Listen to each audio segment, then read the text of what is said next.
தியானம் பண்ணணும் அவசியம் இல்லை. அன்றாட நம்ம என்னென்ன வேலைகள் பொறுப்புகள் இருக்கோ அதை பார்த்து கொண்டே ஜஸ்ட் இது ஒரு 5 மினிட்ஸ் நம்ம எண்ணங்கள் மூலமா நடக்கும் போதும் சுற்றும் போதும் இறை சிந்தனை தன்னை பற்றி ஒரு நல்ல சிந்தனைகள் இருக்கும் பொழுது ஒரு செகண்ட்ல அட் பிரசண்டே நமக்கு என்ன ஆகுதுன்னா வாழ்க்கையில் அமைதி சந்தோஷம் நம்மளால இயற்கையாகவே அனுபவம் செய்ய முடியும். ரெண்டாவது நமக்கு பாருங்க எவ்வளவு பெரிய இறைவன் நமக்கு அற்புதமா நமக்கு கொடுத்திருக்காரு. மிகப்பெரிய அற்புதம் என்ன அப்படின்னா தன்னைத்தான் நல்ல எண்ணங்கள் நமக்குள்ள கொண்டு வரும்பொழுது அதை நம்மை அறியாமலேயே என்னாகுது நம்மை சுற்றியுள்ள 5 தத்துவங்களுக்கும் போகும்.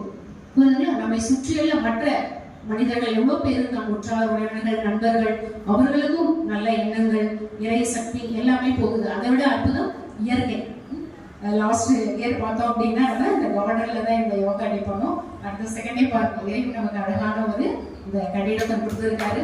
அப்ப பாருங்க இறையாற்றல் எவ்வளவு அற்புதமான ஒரு சக்தி. இப்போ இறைவன் நம்ம கூடவே தான் இருக்காரு. பார்க்கும் பொழுது நம்ம நல்ல எண்ணங்கள் நினைக்கும் போது நம்மை சுற்றியுள்ள எல்லாமே எண்ண அலைகள் மாறும் பொழுது நம் மூலமாக மற்றவர்களையும் மாற்ற முடியும், உலகையும் நம்ம மாற்ற முடியும். அதனால இந்த பிரம்மா குமாரிகளை இறைவன் என்ன சொல்றாருன்னா ஃபர்ஸ்ட் தனக்காக என்ன பண்ணுங்க சதா நல்லதையே நினைவு செய்யணும். இப்படிப்பட்ட சூழ்நிலையிலும் எதுவா இருந்தாலும் சரி அதுல எல்லாமே என்ன இருக்கு நன்மை தான் அடங்கி இருக்கு.